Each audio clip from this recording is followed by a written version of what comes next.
Welcome to Real Estate Hustlers Podcast. I'm your host, Josh Appleman, founder and CEO of Equity Group and Appleman Properties.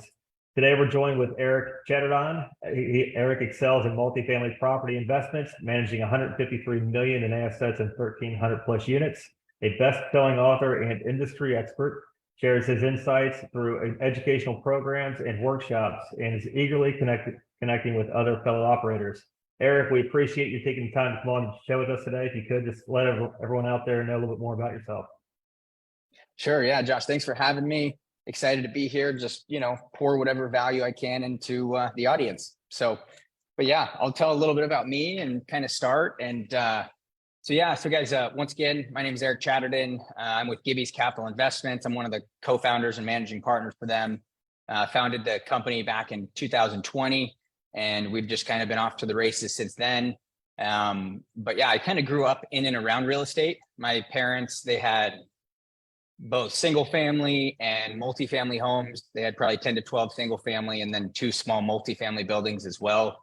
I always saw that they were succeeding and killing it, but I saw a single flaw in the way that they were doing it. And it's because they were self-managing everything. They self-managed all their single families and both the multifamily buildings as well, which is a 26 unit and a 42. And so that kept them, it just kept them really, really busy. And as much success as they saw, my parents are in their 60s and I was just seeing them work 15, 16-hour days. And, it was just killing me seeing them work so hard. I knew there was a better way. And that's when I sought out multifamily and syndication. And so I knew I wanted to show them that there was a better way to do it. So I went and jumped into a education program, a mastermind group called the Multifamily Mindset with Tyler Devereaux and Ryan Woolley. So shout out to those guys. They taught me a ton about this business and, helped open doors for me to get me where I am today. And I think it's just crucial, starting out, there's a lot of unknowns. These are, unknown waters. You don't know if you'll succeed. You don't know when that first deal will come. But I can tell you guys this that are listening, there is light at the end of the tunnel. And if you just keep pushing, I am a firm believer that the only time you lose in this business is if you quit. And if you just keep surrounding yourself with people that do this business and actively do it and do it at a high level, eventually the deals will come or relationships will be made that can open doors for you to, potentially get in your first deal. And, it took me 7 months to get my very first deal from the point I jumped in. And so it wasn't an easy road. So if, some of you guys have started, your journey and it's been 2 months, 3 months, 6 months, a year, I promise, just don't give up, keep pushing and force yourself to stay involved in this business because it can be truly life-changing. It's changed my life a ton. And, like I said, it took 7 months to get my first deal. My first deal was a 224 unit multifamily building in Fort Worth, Texas. I learned a ton from it. I was a small percent owner in that deal, but I was with a sponsor team that taught me a ton. And from that first deal, they say there's a law of the first deal, right? Once you get the first one, there's credibility with brokers, investors, lenders, all the above. So, and that couldn't have been, more accurate for me. So once we got on our first deal closed, kid you not, 10 days later, we got an LOI accepted on our second deal, which was another 144 units in Houston. That's incredible. So you found the first deal. What got your place at the seat of the table for that first deal? Because you surround yourself with people that have already been there, done it. What did you add value to in that transaction?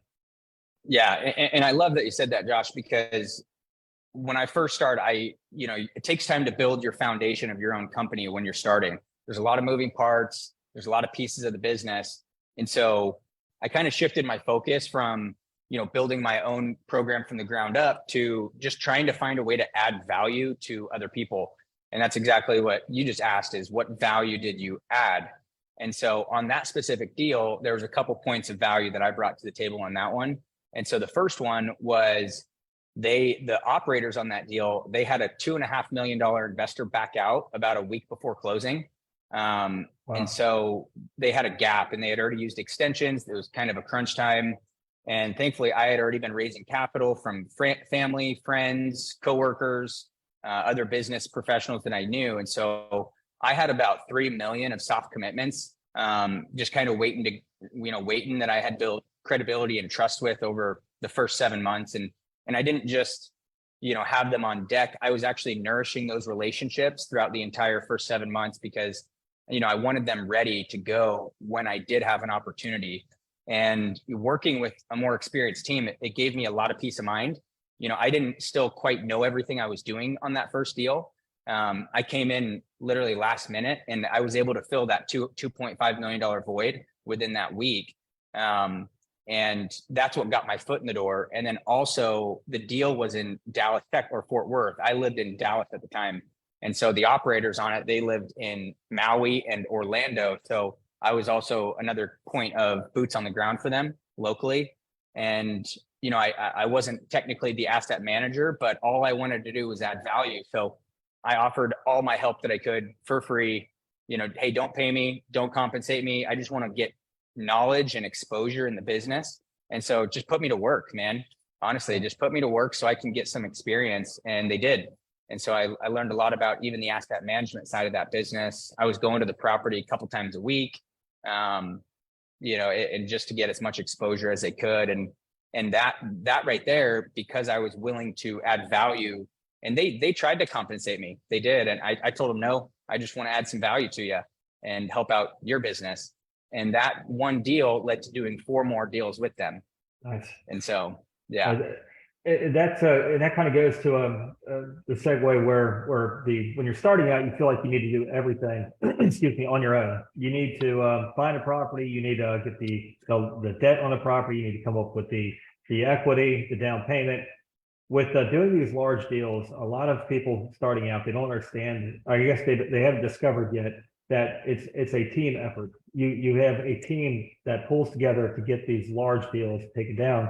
And it's a concept of own a little of a lot. Can you go into the importance of partnership and those relationships to bring a deal to the closing table?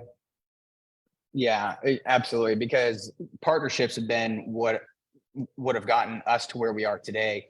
We now can sponsor deals for ourselves on our last 2. Like you mentioned in the introduction, we've now closed on 8 properties, 1,328 units, and a little over 153 million of assets under management. But we have another one, a 9th one under contract right now, another 102 units in Houston. So our 8th and 9th deal are the first 2 that we're sponsoring completely, doing A to Z just with our own team. Nice. So what that means is the first 7 deals that we did, we partnered up with different groups to tackle them. And especially with the larger ones, the 100 plus, 75 plus, sometimes those are heavy lifts as far as the capital raise goes, acquisitions process, a lot of moving parts. So, I really focused on relationships. I think it's so much of a relationship business versus even a real estate business. Obviously the knowledge of the real estate and multifamily is key, but really relationships of what has opened a lot of doors for me. And I really have I propelled myself in a certain direction because I was willing to take haircuts on our percentages to gain experience and credibility. And, it also, like I said before, it gave me peace of mind with all of my investor base that I had built, that we had very experienced operators on our team for the first, 5-6 deals. Yeah. Yeah. And that's a huge piece, is just having the experience, and you can compound off their experience to buy larger deals. And then now you're the main sponsor on here, probably moving forward. And if you want to do a massive deal, you bring in those guys, and they're more than happy to join, because multifamily, you've got economies of scale. And if you've got the mastermind of everyone in the group, in the syndication or the general partnership, bringing that experience, it's the business succeeds. So with the economy, the market that we're in right now, the debt markets have changed, capital markets. How are you all underwriting your deals, and what are some conservative approaches that you all are taking? Yeah, this has been probably one of the tougher parts as of late. There's no hiding the fact that interest rates have hiked a ton in the last 12 months. It's definitely changed the way we underwrite our deals. We're just taking a very conservative approach. And I know everybody says that, but, we're taking an extra leap of, being conservative right now. And the good thing for us in our business, we do have a unique problem. we are local to Houston, Texas. And so we're very active in both Dallas, Fort Worth, and Houston because we live here. And so we've built and nourished a lot of broker relationships. So we have off-market deals coming to us every single week. We've got more deal flow than we can really even handle. And so a lot of our concept is, hey, instead of saying no to a deal, let's partner up. Let's bring more people in and do more deals together.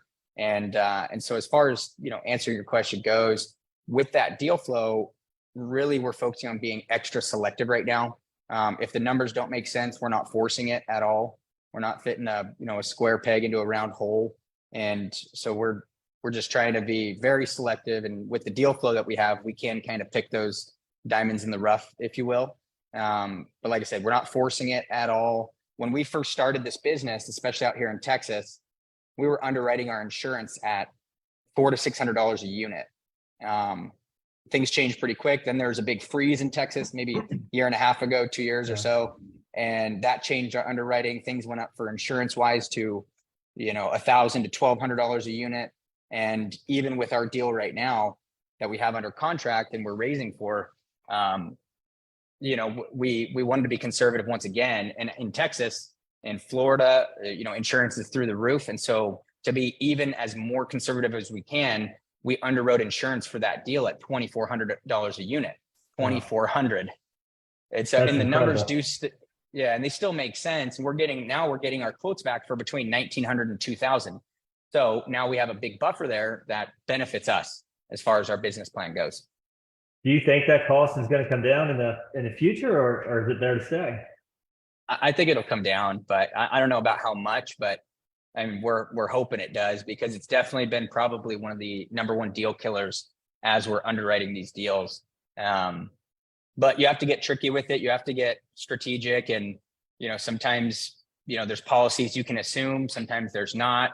Sometimes you can utilize some sort of umbrella policy, and so just have to get a little creative. And I think that's the fun of it for me, because I don't have the answers to everything. And I love waking up and having to search for those answers or find them, because every opportunity that, I have where I don't know something, it presents an opportunity for me to go get better and more knowledge. And put that into perspective. We just got a quote back on a property here in the Midwest, in Dayton, Ohio. We're at $189 per unit for insurance. So we are worlds apart. And it just goes to show it's just where you are in the country, and however the underwriters look at risk, I guess. And I guess the storms and of course they try to subsidize their cost off of other properties too to make up for the losses. But man, that's huge. It's big. It definitely has affected there's been deals we really, really wanted that get ruined by that, and some of our insurance quotes. So absolutely. So your company, Gibby's Capital, what would you say sets your firm apart from other multifamily firms? And it's really hard to speak on what sets us apart. There's a lot of great operators out there, and I always encourage people, even our own investors, as much as you want to protect them and keep them with you, if timing's not right or the deal's not right, and they still need an investment opportunity, you better believe I'm still going to add value and point them in the direction of someone else that can take care of them. I always want to take care of them first, but if we don't have an opportunity that makes sense, then I 100% will refer to people that I know and trust. And so, but yeah, as far as where, Gibby's is, and can you repeat that? What was that question? As far as Gibby's, because just as an operator, as a company, just what sets your all's company apart from the rest? There's always the hidden gem that don't necessarily get out there too much. I think, and I also passively invest in all of our own deals and also other operators' deals as well. And, I do that for a couple of reasons. One, I really want to understand how other operators communicate with their investors, so I can take what I like or what I don't like and implement it in our own strategy. And there's operators that I've invested with where I'll shoot them a text or an email or phone call, and I don't hear back for 2-3 weeks. And so for us, I would say number one is communication. Yeah. I am extremely responsive, usually within the hour, if not even quicker, to any investor, text, phone call, email. I think that's huge. Even if there's bad things going on or not the best news, like I still feel like investors deserve to be in the know. And so a lot of them will appreciate the transparency versus just, kind of blowing some smoke up, the behind there. But I think communication is huge. Timely distributions, timely K1s, timely monthly reporting and newsletters, and all of those things are really, really big. So I focus a ton on that. We've got a team of investor relations specialists that we've got 2 others plus myself. And so whether it's me that's getting back to them or someone on our team, we're always very timely about it. And the second factor I would tell you that makes us unique is that we're a family operation. I started this business by myself, but I realized really quick that there was way too many hats to wear, and I needed help if I wanted to do this and do it the right way. I've been an entrepreneur my whole life, and I've had a few other businesses, and in every business that I've had, every single one, I kid you not, I kept hitting this ceiling. We'd see success, but I couldn't ever break past this certain barrier. Yeah. And it was that barrier to get to the point where you can scale and take the business to the next level. And I always had to have my hand in every decision and everything. And that's exhausting and it's not sustainable. And so I was grateful to, expand and actually have a team where I could count on.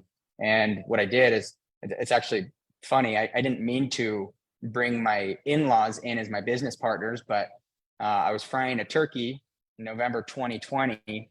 And I was just telling my wife's parents, and keep in mind, at the time, this was my girlfriend's parents. So we were not engaged. We were not engaged. Of course, we knew we were trending in that direction. But I was just frying a turkey and I was just telling them about my new business. And I was just excited about it. So I didn't mean to recruit them, if you will. But as I was explaining it to them, Brett and Megan, they were like, Eric, man, that sounds awesome. In fact, that sounds so awesome. We should be your partners. And wow. I was like, yeah, sure. So I was naturally, I was really, really hesitant. Yeah. And the reason why is, like, for me, family comes first. And as I mentioned before, some of you guys listening, these were unknown waters for me back then. And I didn't know if this was going to take off, if we were going to succeed. I didn't know anything about the business. I was just learning. And I didn't want anything to get in the way of our family and my relationship with their daughter. And so I was hesitant to bring them in. I made it very clear from the beginning that, our family comes first, but let's test the waters. And it actually turned out to be the biggest blessing in the world. So my partners' names are Brett and Megan Davenport. Now I am married to their daughter, so things worked out. Very good. Yeah. And so I brought my in-laws. It did. And now they know I can take care of their daughter and things are good moving forwards. But so I brought them in as my 2 partners on our company.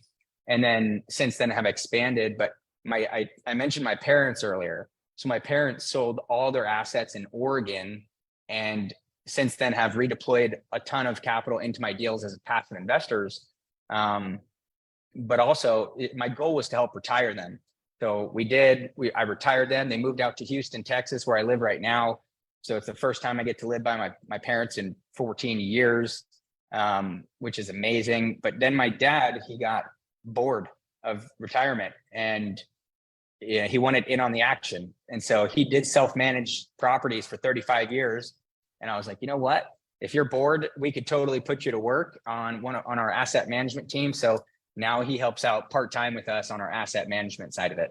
That's huge. It's family absolutely is first. It's you hold down the fort, and to be able to have everyone kind of deployed into the business, it's that could be the driving force of growth too. Just on you've got your checks and balances, and everyone works in harmony. It works out great for everyone. That's I like hearing that. That's huge, and that's a differentiating factor of Gibby's Capital right there. That's what makes you all unique, and it might give you just the secret sauce for rapid expansion. Very cool. I want to touch on your book real quick. Your book, All In, it's a bestseller. What inspired you to write it, and what can readers expect to learn from it? It is an incredible book. And I first off will preface it saying I can't take all the credit. I am just a co-author in that book, but I definitely recommend it because there are the other co-authors in it. I think there's 10 of them. So we each took a chapter, and it became a USA Today, Wall Street Journal, and Amazon bestseller. And it's just the whole concept of going all in. And it's really difficult. You know, we talked about unknown waters before, but it's really difficult to just go all in with things. And so that book is just a compilation of some 7-figure earners, 7 and 8-figure earners, and how going all in has benefited their life, and just the feelings that they had and that we had when we did go all in with, you know, whatever our endeavors were. And so it's not just a book of mine. I encourage people to read it because some of the other co-authors are incredible people, very successful entrepreneurs. And the concept of it was to, you know, help people to realize that they're not alone in something new, and that going all in is worth it. And all of the most successful people that I know have had to have that, you know, that moment in their life, right? That defining moment where they had to either choose to go all in, or choose to be 1 foot in, 1 foot out, or choose to go the opposite way. And it's not an easy decision. It's typically scary and uncomfortable. But personally, I believe that the most growth happens when we push ourselves out of our comfort zone. And so it's a great book. And, you know, it was pretty cool, but there's a book called Can't Hurt Me by David Goggins. Yeah. And, you know, I've read it. I love it. He's a beast, man. Yeah. He's a beast. And it was pretty neat. In that week when it became the bestsellers, we saw our book jump past his, and I was just mind blown by that. It was pretty cool to see the traction and the interest in the book. So it caught us off guard with how much it did move, but we're grateful for it. So absolutely. It's well, and it kind of having 10 different authors, 10 or so. I mean, it gives you different perspectives on different areas that everyone excels in too. So it's and I like the fact that you look at other companies and what they're doing and take away the good things of what they are doing and deploy them into your company, because that's important. Mimicking other successful companies and maybe workflows and things, it's important to take those away and give the customer the best service as possible. And you know, there's no sense in going out there and trying to reinvent things when it's already been proven by someone else. So 100%. Lastly, how can an individual interested in partnering with you or investing in Gibby's Capital connect with you or your team? Yeah, absolutely. I am always open. You know, we're at a point in our business where, you know, we're obviously, you know, busy doing deals, but I always carve out time to meet with potential investors or other operators. I would definitely recommend just going to our website, www.gibbyscapital.com. That's GIVBYS capital.com. From there, you can learn more about us, our team, our model, our entire structure. And then on there too, there's more info about, you know, who we are and our contact information as well. So I think I have my calendar on there, so you can book a meeting on my calendar as well. Perfect. All right, Eric, we definitely appreciate you coming on today, and definitely look forward to your journey and just seeing how far you all take it. It's huge. Everything you all are doing is awesome. So best of luck. We will certainly talk soon. Cool. Thanks, Josh. Appreciate the time. Thank you. Bye.